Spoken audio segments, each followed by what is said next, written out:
is Greg Milnar.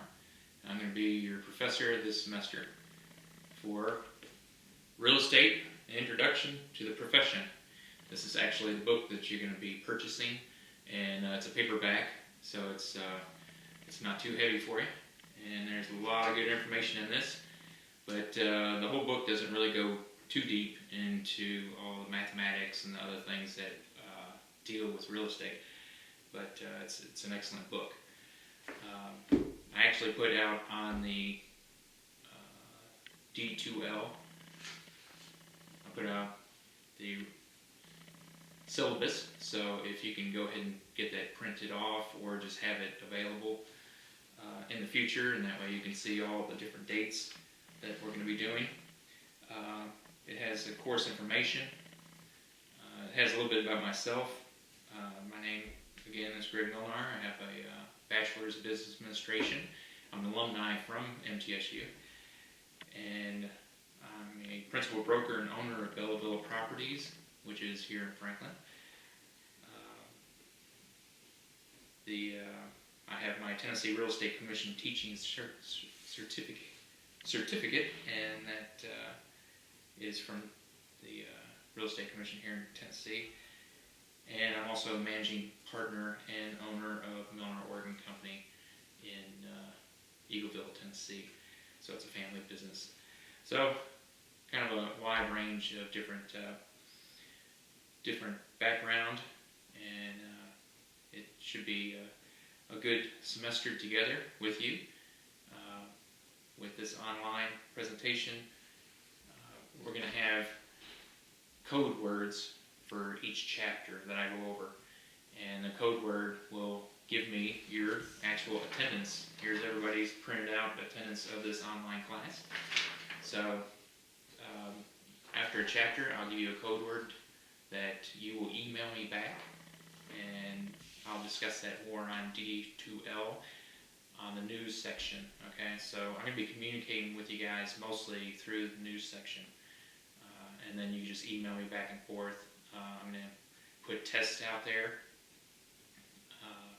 and the tests, which we're together for 15 weeks, so you get to see me, and I don't even have to wear a mask. It's wonderful. Now I'm actually teaching in class also, so I have 17 students coming up, but we have everything is broken down on your syllabus. So chapters 1 through 5, which I'm going to be filming today, is going to be on test 1. So I know that we have 2 classes before the test, but what you can do is watch chapters 1, 2, 3, then take a break. There's a lot of information with each chapter. Do the review questions and all of those stuff, and then the next week you can watch chapter 4 and 5, and then I'll ask for those codes for those chapters. So it's pretty straightforward. We don't get too technical. Again, it's hopefully going to be a funner class, and again, it's an elective, so we try not to get too detailed with anything. But real estate is a wonderful opportunity for employment, also for anybody that wants to get into residential or commercial buying and then leasing out or whatever. So we're going to go over all that information coming up. I have, let me go out of here, and we're going to be going over chapter 1 coming up, so I'll go ahead and start that. My computer is a little slower, so it just takes a minute. And slideshow from the beginning. But if you have any questions on the syllabus, go ahead and email me. There's nothing really there that jumps out at you. We do have a project this semester. It's a lot of fun, and I actually put it on the D2L, the project, and also what it's all broken down of what is required on that. You're actually going to be a real estate person yourself and create the whole subdivision map layout, everything about the houses, what you offer, and then a brochure, and then you'll email me all that stuff, all in a nice little package for a grade. And it's 300 points for that. So it's a major part of the class, and it should be fun for you. So again, I'm looking at the syllabus. I'm trying to see if there's anything else that, with the attendance again, you're going to be getting back with me on the code words, and that's the way I'll keep your attendance. So, but again, if you have any questions at all, please go ahead and email me on that. So we're going to start out with chapter 1. This is just an introduction chapter. There's not even review questions or anything on this chapter, but just kind of introduces the profession to you. I'm going to go to page 3 here, starting out. Introduction to real estate. So we have real estate as a unique subject. Okay? The fascinating topic of real estate renders complex legal theories, okay? Unusual fact situations, fun and interesting business. Okay? So overview of real estate transactions. Okay? It just goes into, you have a property owner decides to sell. Okay? So you have a property owner over here. You're going to have a agent on the other side, usually, that's going to have a listing agreement. So he's going to go to the owner and say, okay, what do we need to do here to get your house ready to put on the market? And he's going to bring a listing agreement and also all of his legalities of his business and everything else. And the property owner is going to agree to whatever they decide. It's always negotiable for commission situation. And then they're going to sign on the dotted line for the listing agreement.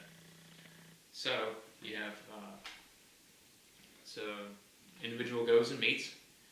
Then you have identifying the property in the listing agreement, the offer and acceptance. Once you find a person for that property that's interested in buying, that's the offer and acceptance, and they'll sign the document, and that creates a contract, okay, between the seller and the buyer. So you'll have a contract after that. Once that's signed, then that puts everything into motion. The banks are notified, the title company is notified, the lawyers, everybody gets together. They say, woo, we got a contract, okay, let's go. Usually today it's about 40 days out to be able to close a deal. Sometimes it's sooner. If it's a cash deal, it's going to go a lot quicker.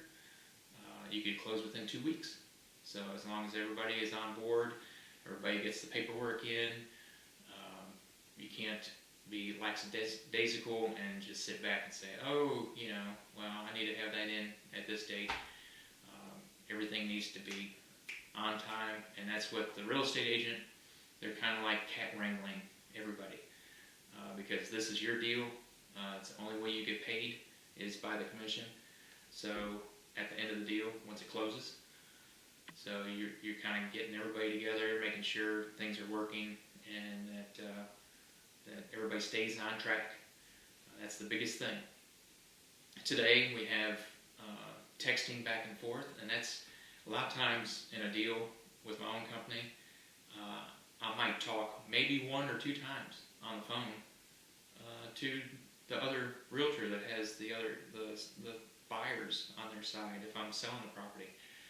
Everything is through texting, which is wonderful because you can send a text, and as you know, they don't have to reply until they have a chance to do so. So it's a wonderful thing. So we mainly do texting back and forth all day long. So then you have an offer and acceptance, and then the buyer finances through the bank or mortgage lender, and then they go to closing, and then you close everything. They sign all the documents. Sometimes all the closing papers, it could be up to 80 pages of paperwork for all the different things. So, because everything in the closing is there because probably in the past somebody has sued somebody else because of this situation or that situation. So it's been gone over and over and over and added to throughout all the years. And now it's a document that's pretty tight. It's straightforward, and everybody knows what's going on by the time everybody signs. So it's a pretty good situation. So we'll go on. So there's different career opportunities you have in the real estate business. For people who are interested in real estate, there are career opportunities in a variety of areas. Okay, you got residential, commercial, industrial, farm and ranch. Now it's a huge section of it. There's property management. Some real estate companies, that's all they do is property management. So they'll go out, they'll do subdivision. We have Gertner that takes care of our subdivision, and they're tied in with a management group. There's rental services that you can do, appraising. You can go around and appraise houses. That's a section of the real estate business. It is a different license than a realtor, but you have to get your appraisal license in that. We'll be going over all of these in depth coming up. Government services, and then land development.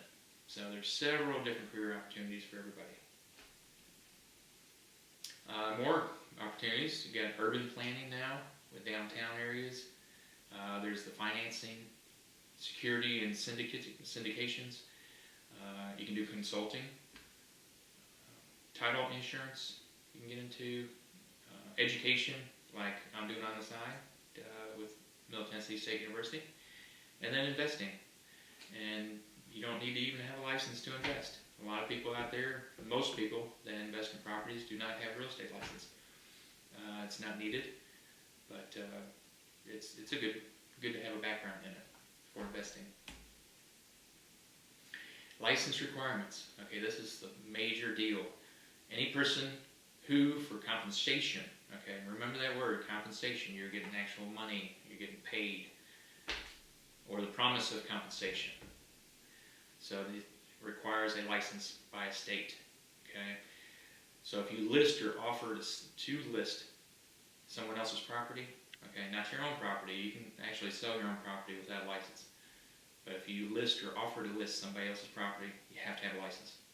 Sell or offers to sell by getting a commission. Buys or offers to buy, okay? Negotiates or offers to negotiate, okay, as being a facilitator. You need a license. Either directly or indirectly for the purpose of bringing about a sale, purchase, or option to purchase, exchange, auction, lease, or rental, or real estate, or any interest in real estate is required to hold a valid real estate license. And this is crucial because people have been actually sued tens of thousands, some hundreds of thousands of dollars because they didn't have a real estate license or it expired or whatever else. So you have to have it, and it's got to be actually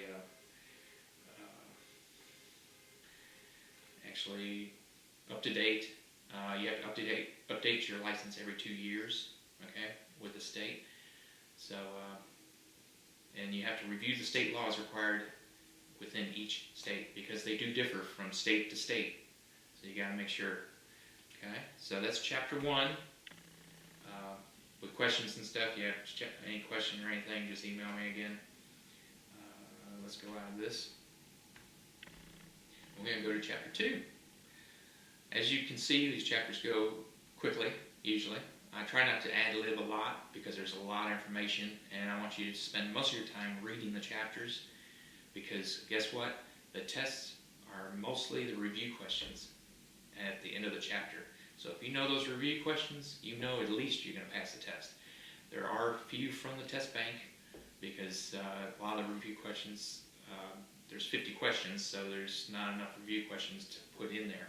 So I do take a few from the test bank, but the questions from the test bank are within the chapters themselves. So don't worry about that. About me getting something that's not in the chapter. So we're going to chapter 2. And it's coming up. And we're going to do from the beginning here. Oh, there we go. Alright, we got nature and description of real estate in chapter 2, okay? So chapter 2, this page 13.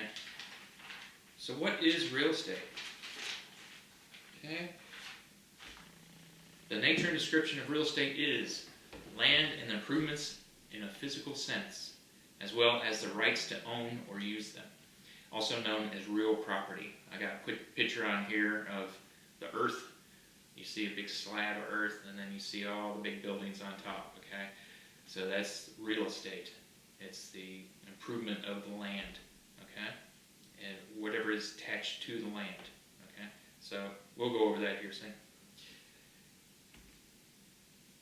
Okay, real estate's dimensions, all right? Land includes the surface of the earth, okay? So you see the earth's center there. The sky above the earth, and everything to the center of the earth. So all the way up where planes go by your land, you own that air right, okay? But of course, with the all the companies out there that have airplanes, they go over anyway. But you can say, "Hey, you're in my air," but you own all the way down, just like that, a V. Personal property, okay? It's different from real property. Personal property is your personal things, okay? Your watch, your clothes, as I have here, a picture of a lady on a couch. The couch is her personal property. Her cat, her computer, her window accessories. Not the window itself, because that's actually connected to the property. Personal property, a right of interest in things of a temporary or movable nature. Anything not classified as real property, okay? So that's personal property. Improvements, okay? This is what you put on the land and you create on the land. Anything affixed to the land with the intent of being permanent, considered to be part of the land and therefore real estate, okay? So once you put it on there and you bolt it to that land or build on that land, it becomes real property, okay? And an improvement is on real property. Fixtures. Okay, whether an object becomes real estate depends on whether the object was affixed or installed with the intent of permanently improving the land. Okay, intention is evidenced by 4 different tests. Okay, you have a manner of attachment. Okay, is it bolted on or is it whatever? Adaptation of the object. Okay, is it going to adapt to the area? Existence of an agreement that people have with it, or a relationship of the parties, okay? So it all depends on how it's fixed to the property. I have a picture here of Planet Hollywood, the one in Nashville. Actually, you see the big earth and the sign there. It actually fell off the building because the attachment wasn't on. It actually the bolts weren't fixed good enough, and the whole thing came down and hit in front of the property right there on the road. So luckily it was during the evening when nobody was around, so nobody got hurt. But imagine that, Planet Hollywood sign coming down on you. Other questions of ownership. Misunderstanding between the buyer and seller can also arise when the following are involved with a real estate sale. Okay, does the property have prior liens against fixtures? Okay, ownership of plants, trees, and crops. Okay, so who owns what? We'll be going into trees growing on other people's properties and all that stuff coming up. But you have to, when you sell a piece of property, you have to write down on the contract, yes, these trees or whatever else goes with the property if it's not shown right there on the plot map. So it's everything has to be written into the contract to make sure there's no misunderstanding. Okay, because this could actually get to the closing table and they say, "Hey, wait a minute, I didn't know I didn't own that," or whatever else, and it just stops everything. And you're sweating and you're going, "Oh my God, we need to find that other, property map from way back to show where the easements are or whatever else." So we'll go over all that coming up. Appurtenances. A right or privilege or improvement that belongs to and passes with land but is not necessarily a part of the land. Okay, an example of appurtenance are easements, okay, to be able to, if you put an easement for somebody to be able to get to their property that's in back of the property in front of them, okay. rights of way, which is condominium parking stalls. Okay, how many parking spots do I have to my house here? Do I have one or do I have two? If somebody parks there, can I tell them to leave because that's my parking spot? Okay. Shares of stock in a mutual water company and services of land. Okay, so even stock in different areas could hold true to that. Water rights. Okay, so on page 16 we have riparian right. Okay. So the ownership of land here on page 17 that borders a river or stream can carry with it the right to use that water in common with other landowners whose land border same water course. Okay, so the same course of land. This is known as a riparian right. Okay, ownership of land normally includes the right to drill for and remove water found below the surface. The first to use the water, even underground water, has a prior right to use it. Okay, this is called doctrine of capture. That's the next one on there. Where water is not confined to a definite underground waterway, it is known as percolating water. Okay, percolating water. I use some elongated words there. So that's that on that one. So that's different kinds of water rights there. Land descriptions. Okay, so there's a lot to this, and I'm going to go through it, but I want you to read through the chapter because there's several on each one of these, like metes and bounds. There's chapter after chapter, not chapter, but paragraph after paragraph of information about each one. I'm going to skip around a little bit. I'm not going to bore you to death with all the ins and outs of everything, but I'm just going to highlight different things here. There are 6 commonly used methods of describing the location of land. Okay, so we have metes and bounds. So numbers, and it starts over here on page 18. Early land description in America depended heavily on convenient nature and man-made objects called monuments. Okay, a stream might serve to mark one side of a parcel, an old oak tree to mark a corner, a road another side, a pile of rocks a second corner, okay, a fence another side, and so forth. So what they would do, they would take actual monuments and they would mark, okay, this is, I own over that oak tree, over that fence, so you see what's going on here. So the surveyor then describes a parcel in terms of distance and direction from that point, from where they start, okay, for when they're going to survey an area. This is called metes and bounds surveying, okay, which means distance, which is metes, and direction, and that's bounds, okay. So we have metes, which is distance, direction is bounds, okay. Distance are measured in feet, usually to the nearest 1/10 of 100th of a foot. Direction is shown in degrees, minutes, and seconds. Okay, you'll see it, some things, some examples of that coming up. So then you have the rectangular survey system, and that's over here on page 21.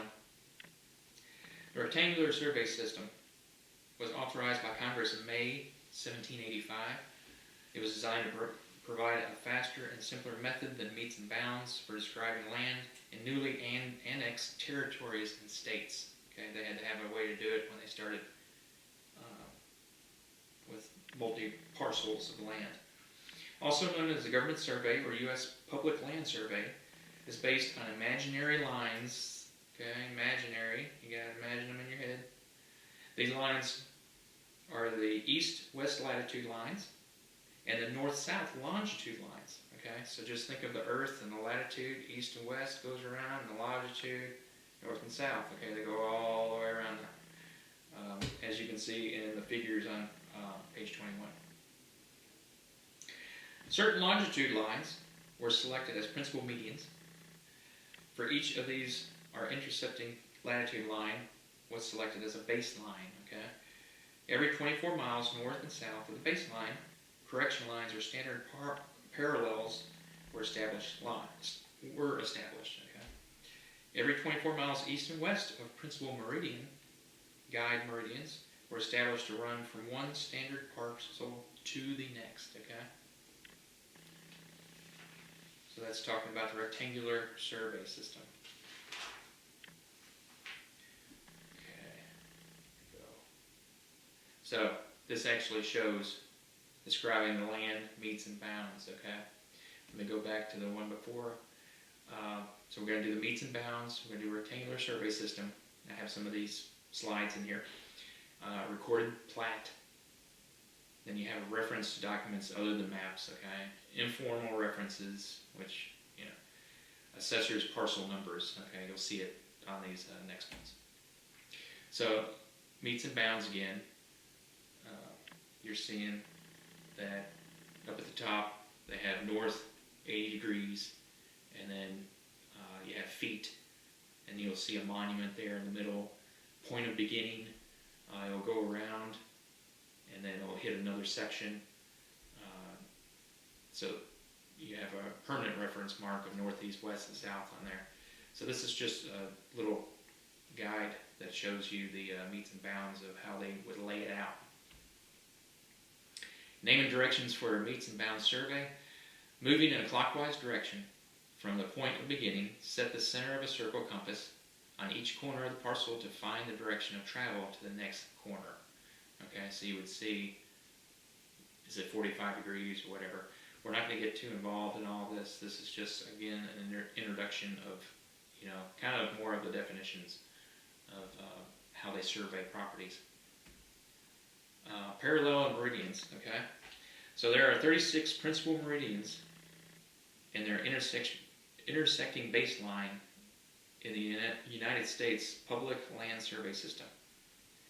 So this figure here that we're showing shows the states in which the system is used in the land area for which each principal meridian baseline act as a reference. Okay, so you see all those different angles there, the Public Land Survey System throughout the United States, and they show it there. So we're going to talk about townships here. A township is divided into sections. Okay, you have 36 sections. There's a lot about this too, so make sure you do read it over. We're on page 23 in the book. Every 6 miles north and south of a baseline, okay, we talked about baselines before, township lines are drawn.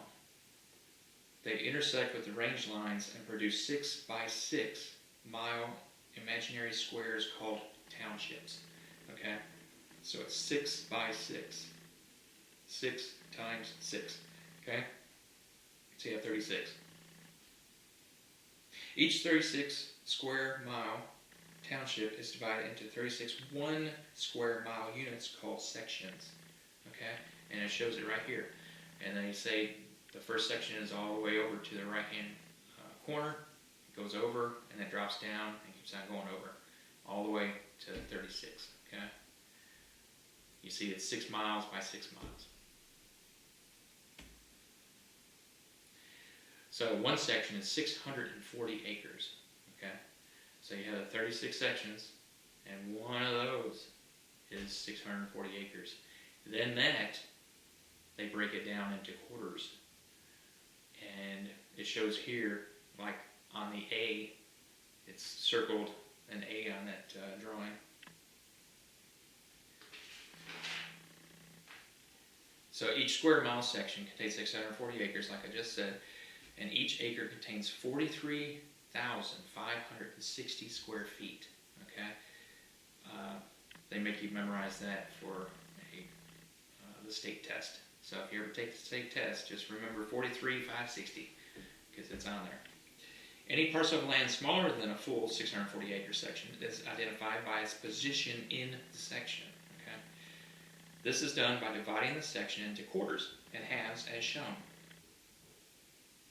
The shaded parcel A, which I said, the little one that's squared, you see right there, northwest quarter of southwest quarter, is described as the northwest quarter and southwest quarter of section 32. All right, you see section 32 at the top. So we're talking that little cube down there, and it's T2N R3E 6 p.m. Okay, so they actually label all that on there. Additionally, it is customary to name the county and state in which the land lies. How much land does the northwest quarter of the southwest quarter of a section contain? Okay, that could be on a test coming up. A section contains 640 acres, right?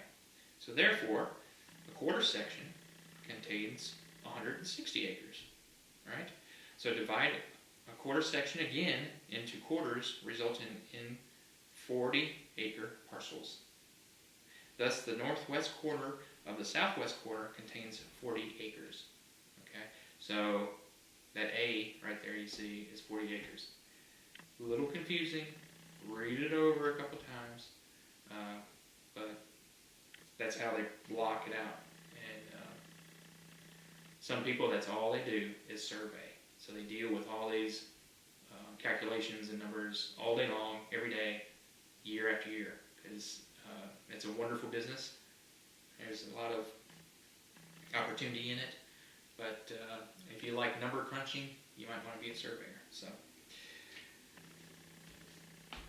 land description by recorded plat. Okay, so you see a little subdivision quarter there. So they have the lots broken out. They say, okay, they even call it a court, and then you have a cul-de-sac there at the bottom. Okay, so that's broken out into a section there. So a record plat, when a tract of land is ready for subdividing into lots for homes and businesses, like any subdivision, reference by record plat provides the simplest and most convenient method of land description. A plat is a map that shows the location and boundaries of individual properties. This method of land description is based on the filing of the surveys plat in the Public Records Office of the county where the land is located. So anytime you can go and look up anybody's land over at the records office, because everything is public knowledge out there. Each plat is given a book and page reference number, and all map books are available for public inspection. Okay, like we just talked about. Note that the plat combines both of the land description just discussed, the boundaries of the numbered lots, as you see in the little grid there, and the meets and bounds. These, in turn, are referenced to a section corner in the rectangular survey system, which we said. So you have an assessor's map here. The tax assessor assigns every parcel of land in the county its own parcel number. Okay, for each, the westmost parcel, lot 50. Okay, in the map would carry the number. So lot 50 would be 34-18-8. All right, meaning book 34. Okay, because I got multiple books of this stuff. Book 34. So you grab that book out. You go to page 18. And then you go to parcel 8, and then you'll see right there that that grid that they show. Pretty interesting. So we have air and lot, and you have contour lines, okay? So this is on page 29. An air lot, space over a given parcel of land, okay, is described by identifying both the parcel of land beneath the air lot and elevation of the air lot above the parcel. Multi-story condominiums use this system of land description, okay? So when you're going up in a big condo rise and you're on floor 32, well, that's still real property because it's in the air, and that's how they subdivide it out. So you're actually buying real estate even though it's not sitting, your part is not actually sitting on the ground. It's connected to the ground, but it's up in the air. So that's how they do it. Contour maps you see over the side, which are topographical maps. Sometimes you'll get a globe earth and you can feel around it and it's got bumps on it and stuff. Well, this is what the bumps are. They're actually on the map, it's the connect all points having the same elevation. Okay, Okay, so you'll see a squirrel, a little circle, and then a little squiggly squirrel, circle. I don't know why I'm saying squirrel. But so the purpose is to show hills and valleys, slopes and water runoff. Okay, if the land is to be developed, the map shows where soil will have to be moved to provide level building lots. So if as you see here, there's 100-foot, and then you have the 90-foot. Well, if they want all that land on the same level, they're going to have to build it up to that 100-foot section. So, all right, we're almost done. Then you have physical characteristics of land. This is the end of chapter 2 here. The physical characteristics of land are immobility. Okay, you're not going to take a piece of land and move it. Okay, you can take a house and move it. You can take real estate you can take an improvement and move it. But land is immobile. You can't move land. Indestructibility. You can take a nuclear bomb and blow up land, and it's still going to be there. All right, it's going to be a lot more dusty and everything else, but it's still going to be there. And then non-homogeneity, and that's a lack of uniformity, dissimilarity. Not two parcels are the same. Okay, so they're talking about not land, just like a fingerprint. Okay, just say it's land is like a fingerprint. There's none that is exactly the same. So now we went through the first chapter, chapter 1, and I'm going to go ahead and give you that code for chapter 1. All right. So you're going to email me this code, and the code is welcome, because it's introduction. Welcome to chapter 1. So the code for chapter 1 is welcome. The code for chapter 2, and you can email me this with the code for chapter 1, right? So chapter 1 is welcome. Chapter 2 is fixture. So because we talked about the fixture on the side of the building, and it was bolted on the Planet Hollywood. So chapter 2 code is fixture. All right. Now we start with review questions in chapter 2. You need to do the review questions, and in the back of the book, they have all the answers to the review questions. All right. So make sure, do the review questions, see if you can get them, and then check them in the back of the book. This is going to be one of your main study guides for the test, because the test really, a lot of it comes from the review questions. So they're not going to be actually exactly the same, but they'll be very similar. So as long as you know the review questions, it's good to go over them. So we got review questions, and there are on chapter 2, we got 17 review questions. I'm not going to go over right now. We may, in the future, do a few of the review questions if I need to cover some time. But right now, I just want you to go read the chapters, make sure you do the review questions, and state the review questions really well, and also the terms. Okay? So as you see,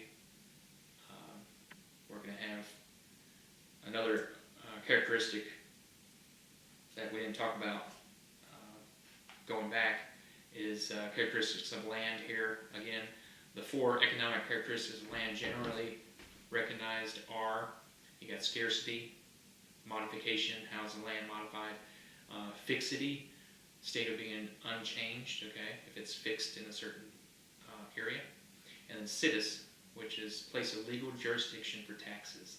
So that's how the tax assessor, what he uses to be able to tax the land, because of the characteristic and where it's located, and sometimes there's higher taxes depending if you're in the city, so it all depends.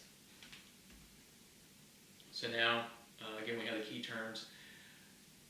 Know the key terms and the review questions, and you'll do quite well on the test. So now we're going to go over to chapter 3. So, may I do that? And again, if you have any questions at all, just email me. But I'm trying to make this as straightforward as possible. And not too difficult and to where it's too technical. So chapter 3, we have rights and interests in land. Okay, so I'm going to go ahead from the beginning. Exclusive right to use land.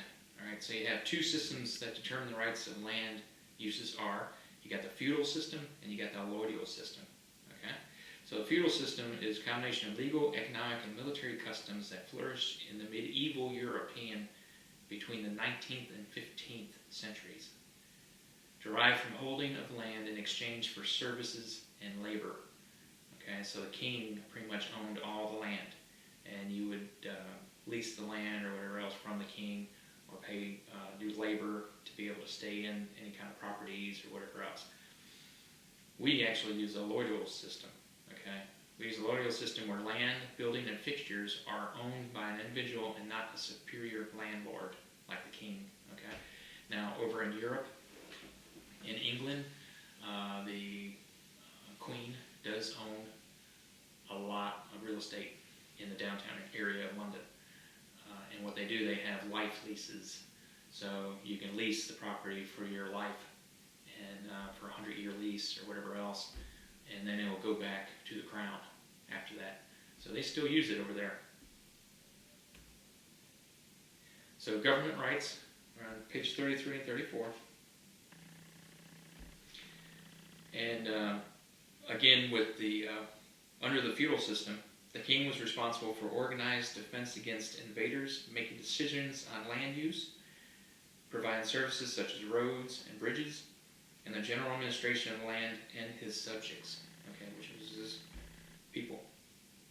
An important aspect of the transition from feudal and allodial ownership was that the need for these services did not end.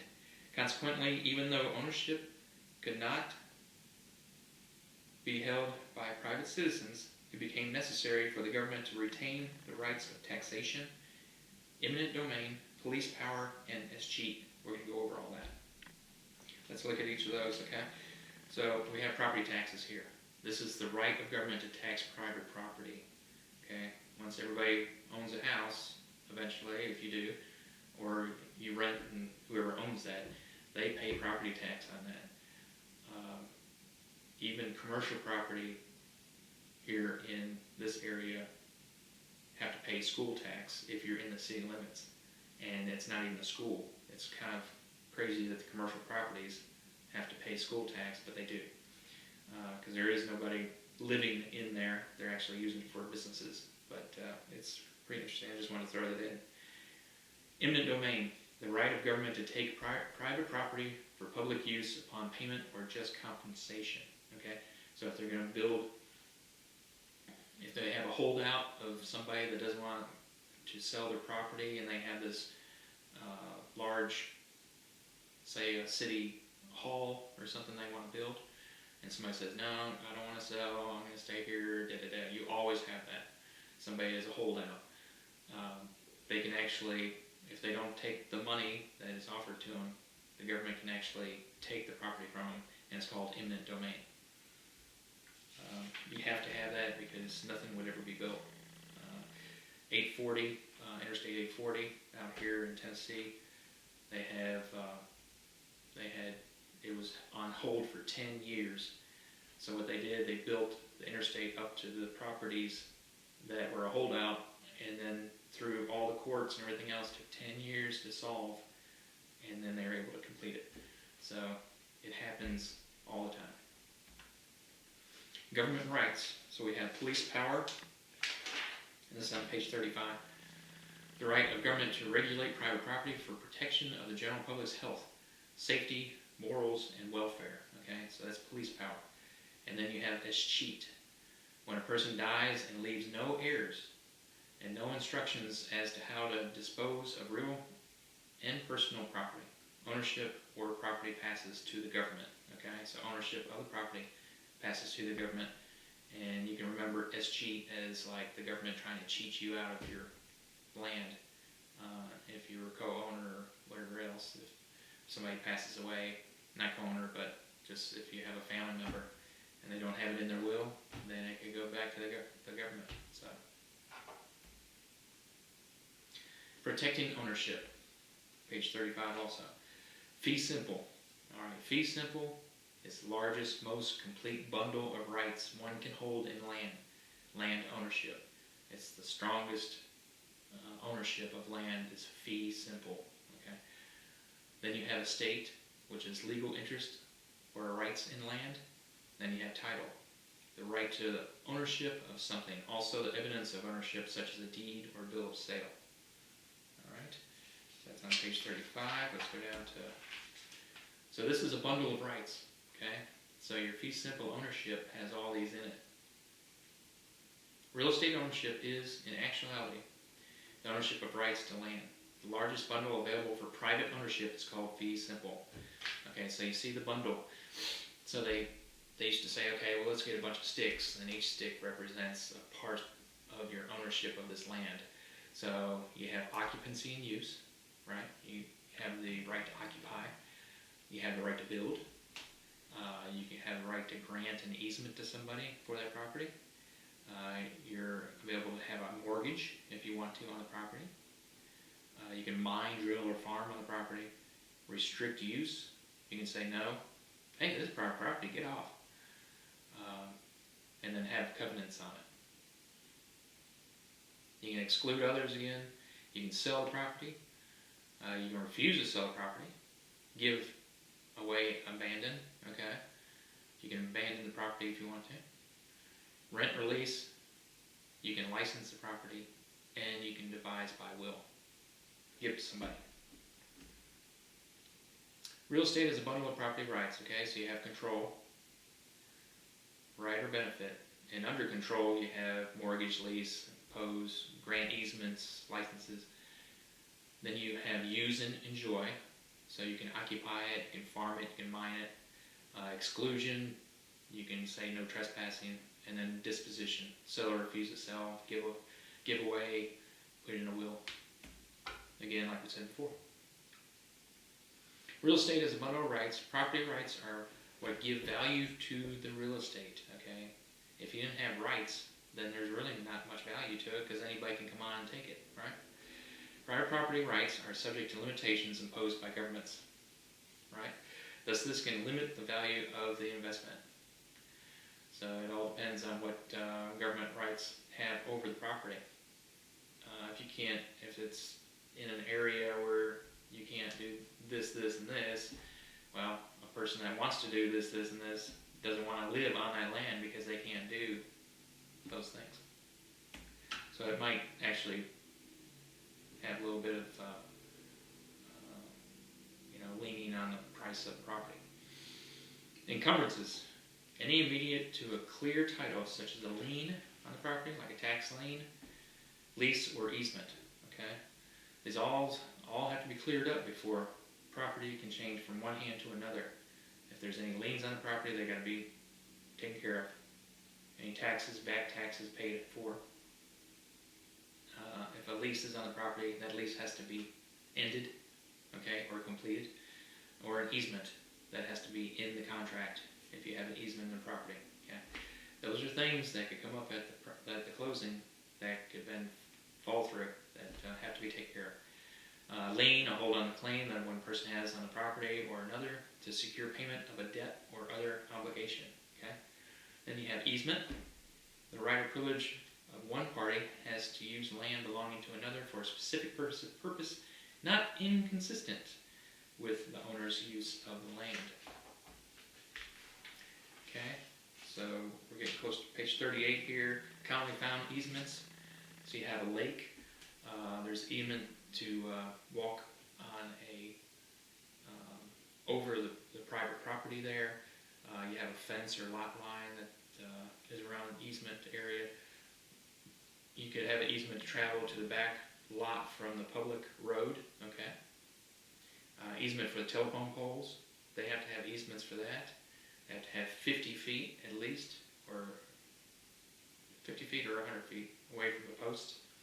So if they're going to be bringing it through power lines through your area, hopefully they're not going to do it right over your house. Then you have a ditch easement from storm runoff. It's another easement. You have gas line underground easements, okay, and all that has to be negotiated. with the companies that put underground stuff through. So there's a lot to it. There's people that just deal with easements and liens and all that other stuff also. Encroachment. The unauthorized intrusion of a building or other improvement onto another person's land. Okay? So he's encroaching on my property with his tree. You know, there's a big, huge branch coming over my driveway. Well, that's an encroachment on your property because you have air rights to that property. So they need to remove it. A lot of people go to court because of encroachments. Happens all the time. Somebody will put a fence on your part of the property. They said, "Oh, I couldn't find the plot map or anything to put the fence in." Well, they put it on your property. There's videos out on YouTube about encroachment and what people have done to rectify that. So you can see here commonly found encroachments. There's fences, trees again, portable garden sheds encroaching on somebody else's land, shrubs, patio extensions, and garages. So plenty of encroachments out there. So now we're in liens on page 41. Liens are very important because you don't want one on your property. Lien, a hold or claim that one person has on a property of another to secure payment or a debt or other obligation. Lienor, the party holding the lien, and then lienee, the party whose property is subject to the lien. Okay? Kinds of liens include, so 41 and 42, and they go into all these different liens. I'm just going to mention them here. You can read about them.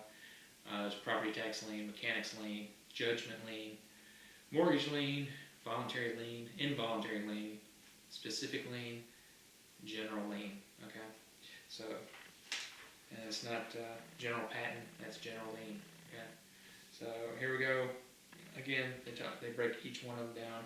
I'm not going to bore you with all that. Just go over it. There's not too many. They don't talk much about it in the review questions, but there may be one on there. So, other estates. Kind of estates include, okay, qualified fee estates. Qualified fee estate is a fee estate that is subject to certain limitations imposed by the person creating the estate. Okay.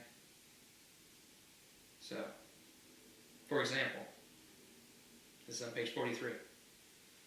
For example, Mr. Smith donates a parcel of land to a church so long as the land is used for religious purposes.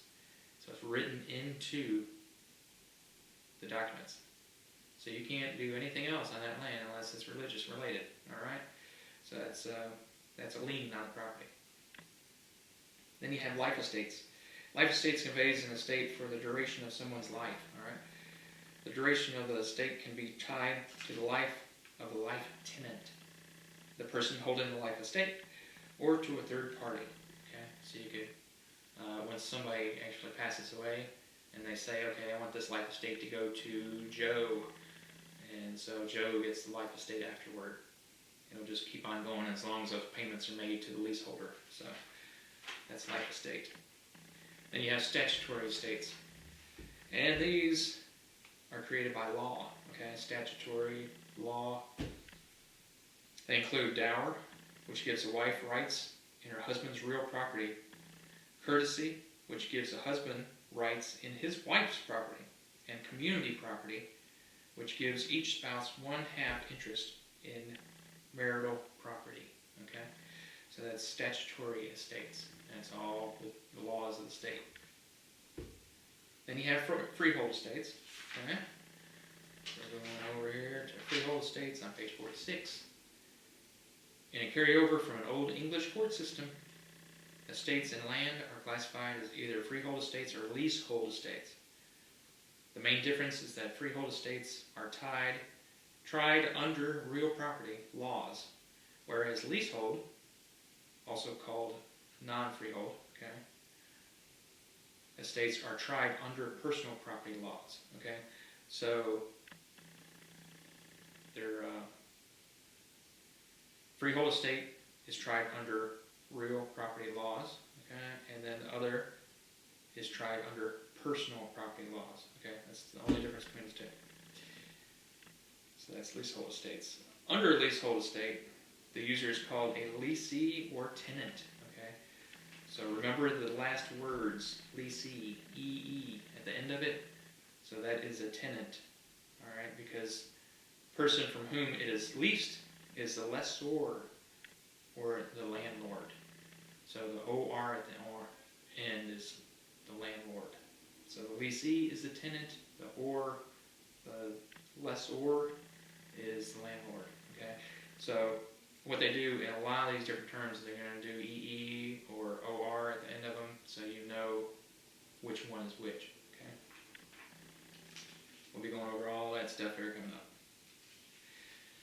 So let's see where we're at. Rights of interest in land, so we're going over again, rights of interest in land at the top. You got government rights, you got estates and land, you got encumbrances, okay?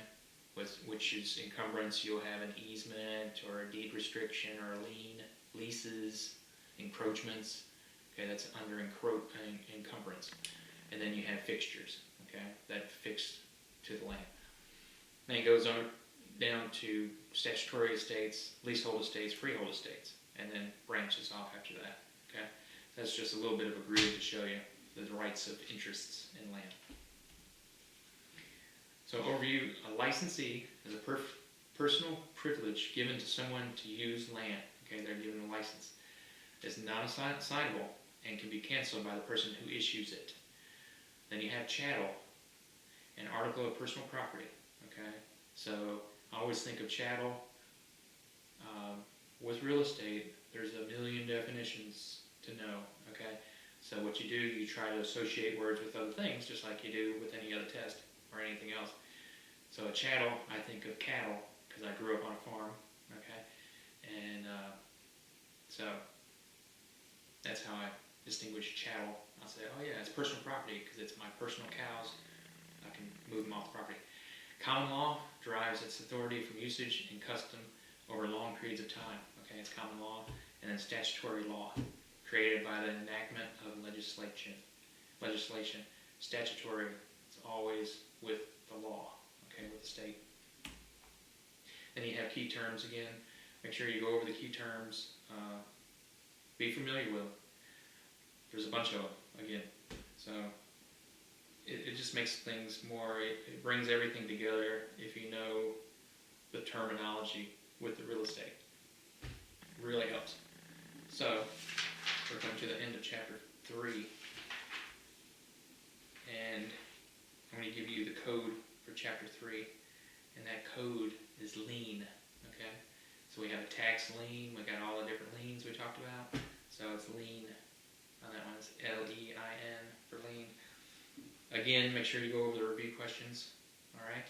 Now this concludes our first class, which is chapters 1, 2, 3, but I'm going to go ahead and film 4 and 5 right now, that way you can take a break from 1 through 3, and come back to 4 and 5 and look at it later at the next class. And then after that, we're going to have our test. But make sure that you watch all 1 through 5 chapters that we go over here, and then do every one of the review questions. And I'm going to put some communication out between the weeks also through D2L.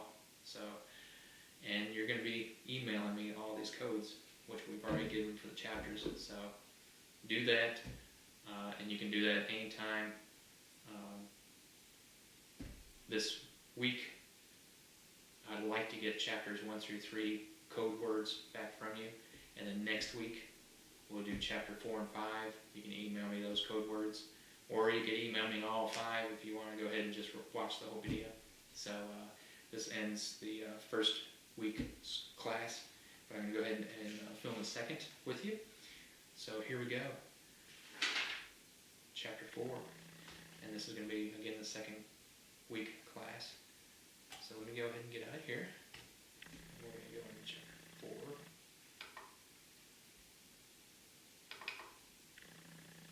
4. And slowly but surely, here's chapter 4, and we're going to do slideshow from the beginning.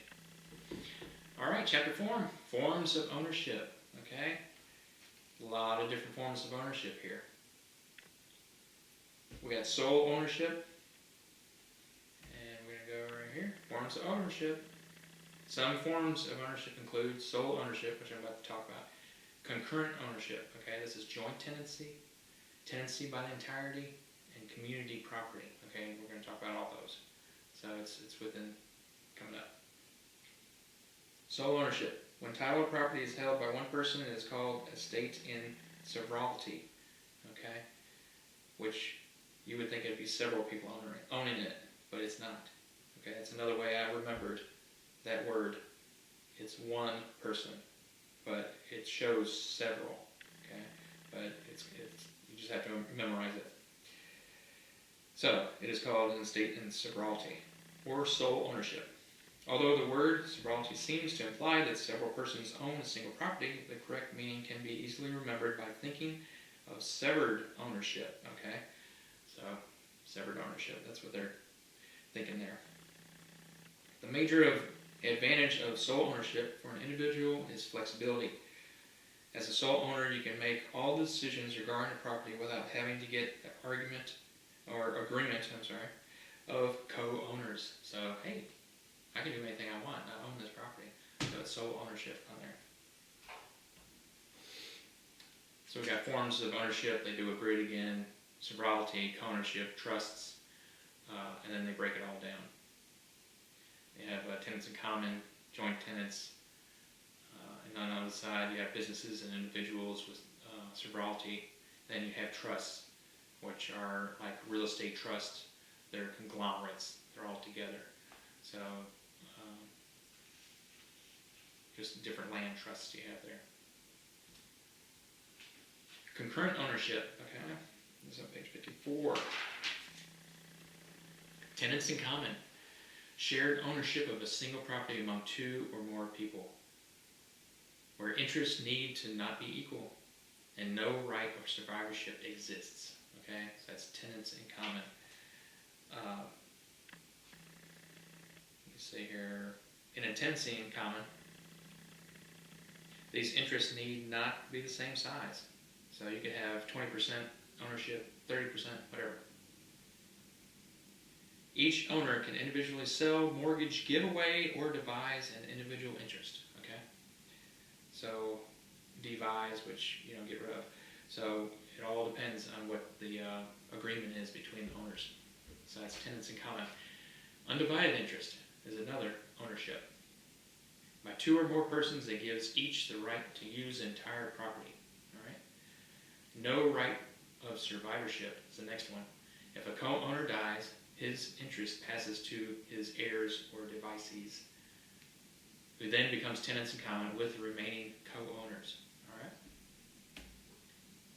So you see here, I got this grid. It says tenants in common, one parcel of land, and three owners with unity of possession for each. Okay, so you got A, B, and C. So what happens if C dies? Then it goes to C's heirs. All right. Now, we'll see in coming up that some ownerships, the other partners in the ownership can actually purchase that from the heirs or anything else if they wanted to, or it'll go back to the other owners. So we'll see some of that coming up. Joint tenancy, rights of survivorship. A feature of joint tenancy whereby the surviving joint tenants automatically acquire all rights, title, and interest of deceased joint tenant. Okay, and as I was saying right here, joint tenancy with right of survivorship. When a parcel of land with three owners and four utilities, okay, possession, interest, time, and title is pit, right? What happens if C dies? Well, C dies, the ownership goes back to A and B, right? So they just divide it half between themselves. Married persons. Forms of ownership for married people include tenancy by the entirety, community property, and separate property. Okay, so on 57, tenancy by the entirety is a form of joint tenancy specific for married persons. The surviving spouse becomes the sole owner of the property upon the death of the other, and neither spouse has a disposable interest in the property during the lifetime of the other. Okay, that's tenancy by the entirety. Next one is community property on page 59. Laws and customs acquired from Spain and France when vast areas of the United States were under their control are the basis of community property. The system of ownership for married persons. Husband and wife contribute jointly and equally to their marriage, and thus should share equal in any property purchasing during marriage. Okay, so you do everything together, you're going to purchase together. Then you have separate property. Property owned before marriage and property acquired after marriage by gift, inheritance, or purchase with separate funds can be exempted from the couple's community property. Can be conveyed or mortgaged without the signature of the other spouse. Full control over naming someone in his or her will to receive the property is part of the separate property.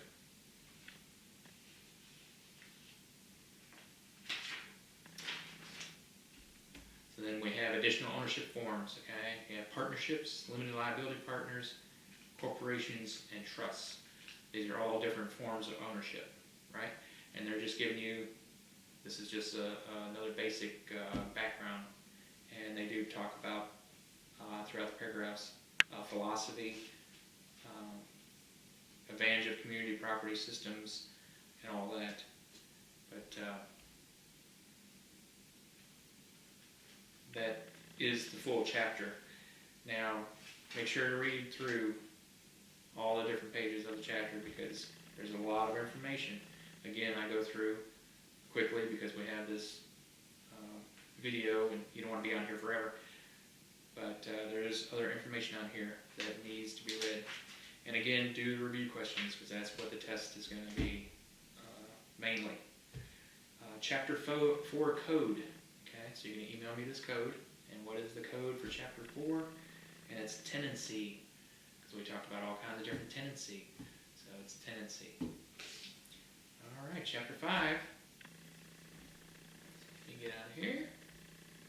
We'll do chapter 5, which chapter 4 and 5 is our second class again. And we have it right here. Here it comes. And chapter 5, we're transferring title. Okay? There's a lot of key terms in this chapter. A lot of information. But we'll try to understand it and go through it. So we start with deeds. Okay? So they deed property. A written document that when properly executed and delivered conveys title to land. Okay? Again, a written document is a deed. We transfer a deed of ownership. Okay, that's what we're doing in the closing between two people, the seller and the buyer. And the seller says, okay, here's my deed, and it goes over to the buyer. A written document that when properly executed and delivered conveys title to land. You have the statute of frauds. Requires that transfers of real estate ownership be in writing and signed in order to be enforceable in a court of law. Okay? So real estate ownership, it's got to be signed, and they want you dated too. So signed and dated. Essential elements of a deed. Elements that define a written document as a deed include the grantor, grantee. Okay, you got the or and the e, right? The receivee, right? And the or, the giver. Okay, so again, I told you before, you have the leaseor and the leasee. I mean, you gotta just know the ending of the, just know that the EE is the receiver. You got consideration, you got words of conveyance, land description, signature, and delivery and acceptance. And these are all within the deed. Okay? Covenants and warranties. The 5 covenants and warranties that have evolved over the centuries for use in deeds are ceasing or scissing. Okay? So this is 65 to 66 page.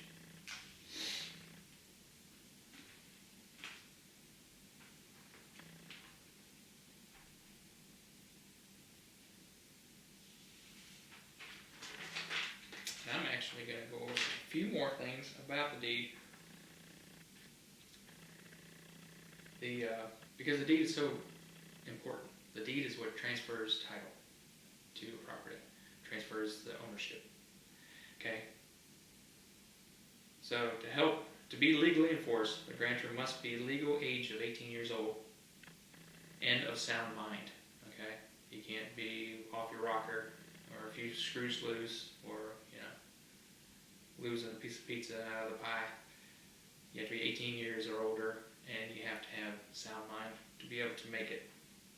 Second, the deed must state the consideration was given by the grantee to the grantor. Okay. Here, the signature has to sign it. Delivery and acceptance has to be delivered to the other person. Although a deed may be completed and signed, it does not transfer title to the grantee until the grantor voluntarily delivers it to the grantee, and the grantee will willingly accepts it. Says, "Oh, thank you, I accept this deed." At that moment, once they accept it, title passes to the new owner. Okay, so that could be one of the questions. When does title pass to the new owner? It's when it's accepted. All right. Covenants and warranties.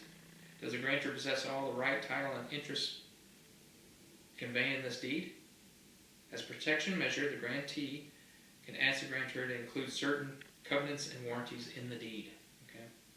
These are written promises by the grantor that the condition of the title is stated in the deed, together with the grantor's guarantee that if title is not as stated, the grantor will compensate the grantee for any loss suffered. Okay? Again, you have a lot of different legalities. It's all about making sure that you don't give everything that's needed with that deed over to the new owner.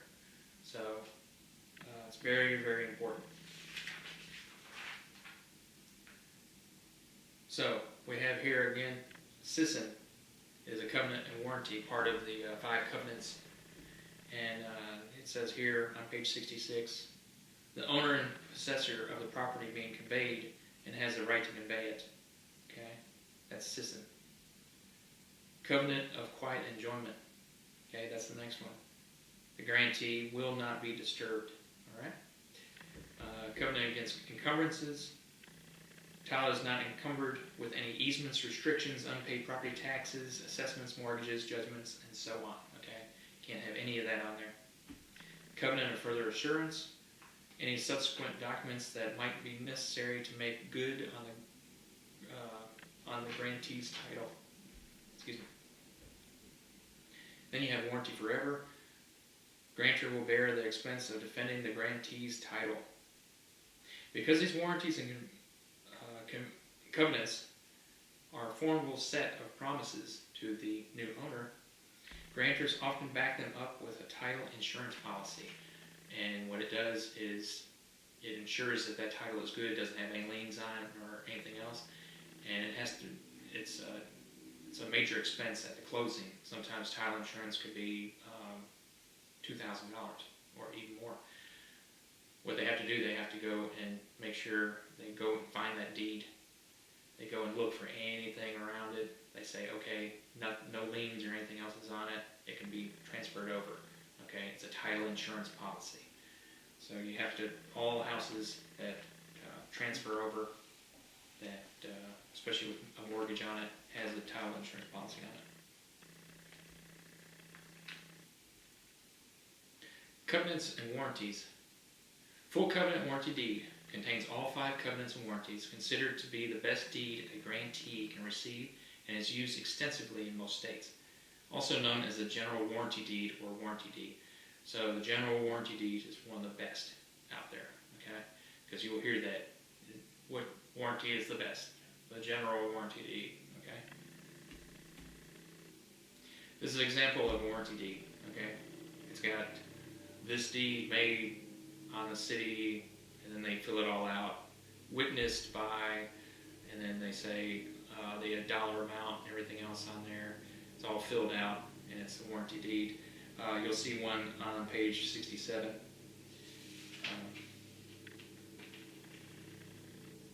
So it's the date that's signed, the signature on it, everything else. Next one is an example of a warranty deed continued. It's just another part of it there. Again, you'll see the signature, the grantor's signature at the bottom. And then an example of a grant deed. And this is over here, page 69. Actually 69. The grant deed. Some states, notably California, Idaho, and North Dakota, use a grant deed instead of a warranty deed. In a grant deed, grantors convey and warrant that 1, they have not previously conveyed the estate being granted to another party. Okay, they haven't given it to somebody else yet. They have not encumbered the property, and then they will convey the grantee any title to the property they may later acquire. Okay, so that's those parts on that one, on the grant deed. And who does that? California, Idaho, and North Dakota.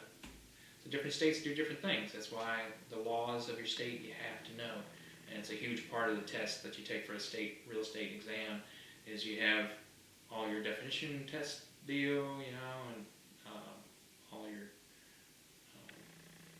background, and then you have the state law section. There's 2 different sections. We'll talk about that more coming up. Example of a bargain and sale deed here. Okay. That's on page. They talk about special bargain and sale deed here on page 70. Page 70 contains no conveyances and only the minimum essentials of a deed. It has a date, identifies the grantor and grantee, recites consideration, describes a property, contains words of convenience, and has the grantor's signature. Not too much on it, but that's a bargain and sale deed. This is a quitclaim deed. A lot of times if somebody passes away, they will quitclaim the property to the other owner. They won't have him on the deed anymore. They must say, well, he's not around anymore, so I want to take him off the deed. They do this one right here. It's called quitclaim deed. It has no covenants and warranties. Moreover, the grantor makes no statement or even implies ownership of the property being quitclaimed to the grantee. Quitclaim means to renounce all possession, right, or interest to the land. Okay, so you're quitclaiming that person off of it. Other types of deed. You have a gift deed. This is created when simply replacing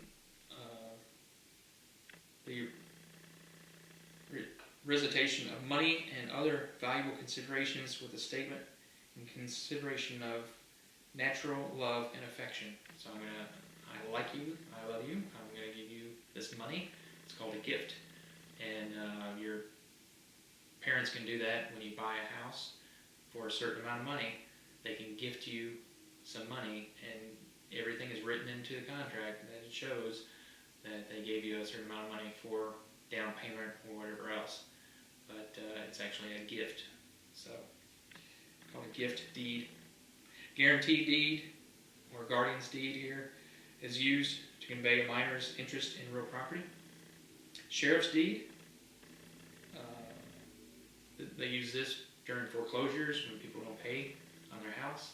They'll use a sheriff's deed issued to new buyers when a person's real estate is sold as a result of mortgage or other account or court-ordered foreclosures.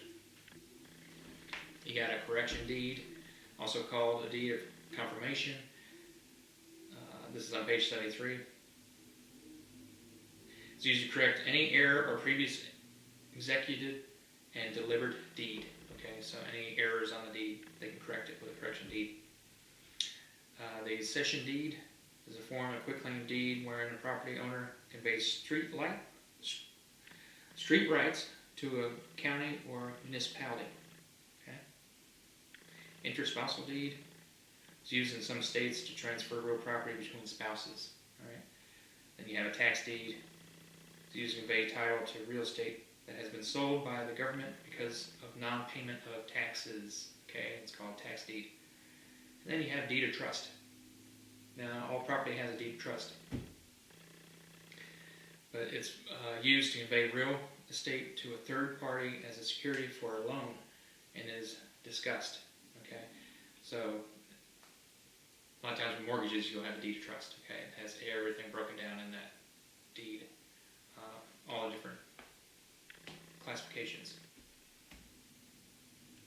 conveyance after death. When a person dies, assets are distributed based on the following. So you have testate. Okay, this is with a will. So you die intestate. So it's saying you have a will, it's formal or witnessed will. There's different wills here. There's 74 goes on. For a will to be valid, it must meet specific legal requirements. All states recognize a formal or witnessed will, a written document prepared in most cases by an attorney. Okay, so that's the witnessed will. Holographic will is entirely handwritten with no typed or pre-printed words. This will is dated and signed by a testator. Again, testator, O-R on there. But there are no witnesses to this, okay? So it's a holographic will. You got an oral will. In a will spoken by a person who is very near death, okay? So if they're on their deathbed, they do this orally. The witness that is there promptly put in writing what is heard and submitted to a probate court, okay? An oral will can only be used to dispose of personal property. So the oral will, if they're passing away, they can't say, hey, my land over in Greenwich Village is yours. You know, they can't do that. That can only be done with an attorney. And so then you have a codicil. A codicil is written supplement or amendment made to a previous existing will. So if you want to change your will, it's called a codicil.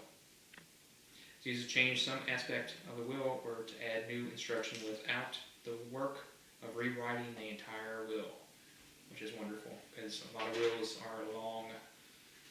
Then you have intestate, and this is without a will, okay? So it'll either go your descendants or your heirs, if you have any. Could go to a probate court if you don't have anybody that is close to you. If you have any sisters, brothers, whatever else, it could go to probate court and the government can get your land if you don't have a will. Everybody needs a will, okay? You can go very cheaply and get a will. It's especially when you have kids. Make sure you have a will. Adverse possession, okay?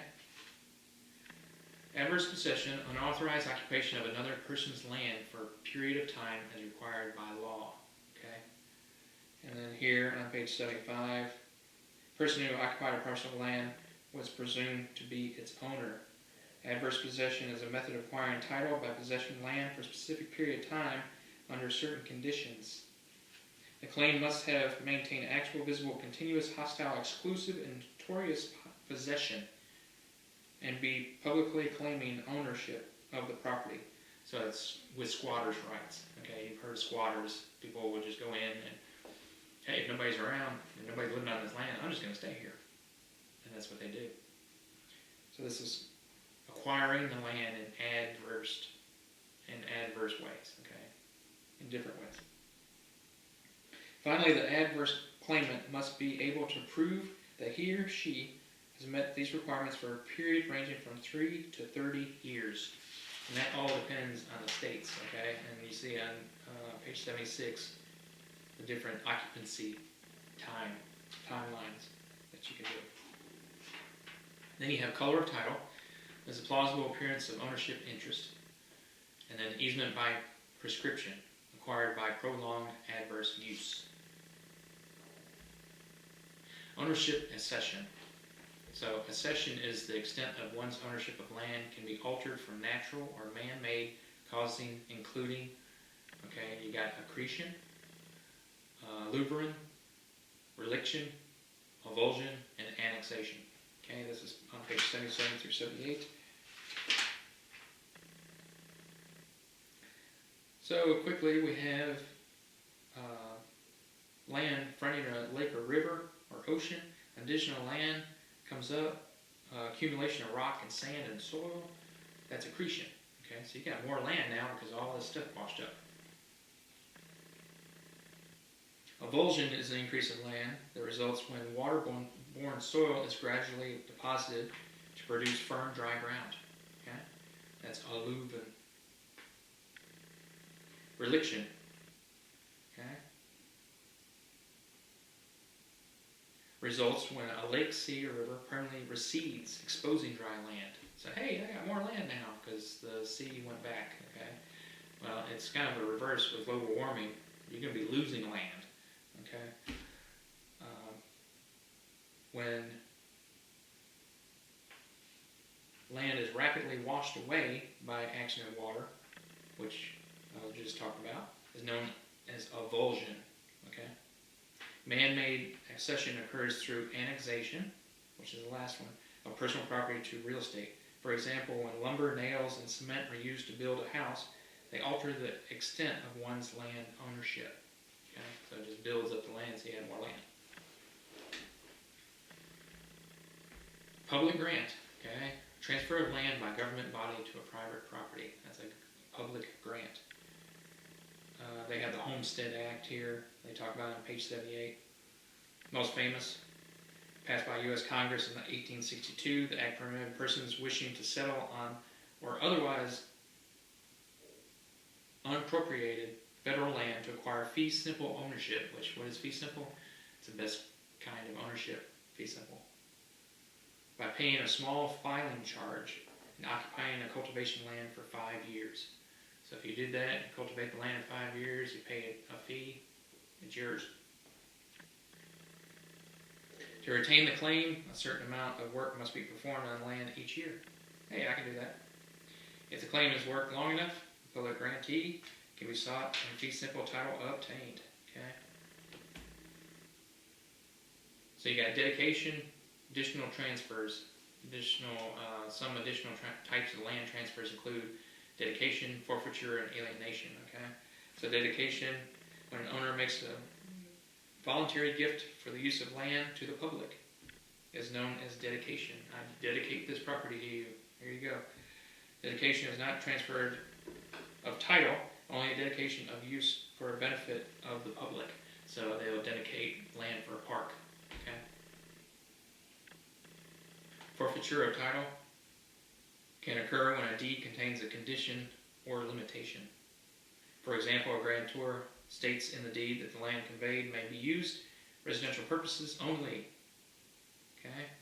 If the grantee consists commercial building, the grantor can require a title on the grounds that the grantee did not use the land for a required purpose, so they can actually forfeit it and they can take it back. Okay? Alienation of title is the last one.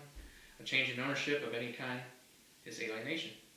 Alienation can result from court action in connection with escheat, eminent domain, partition, foreclosure, exclusion of sales, quiet title, suits, and marriage. So all those could alienate property.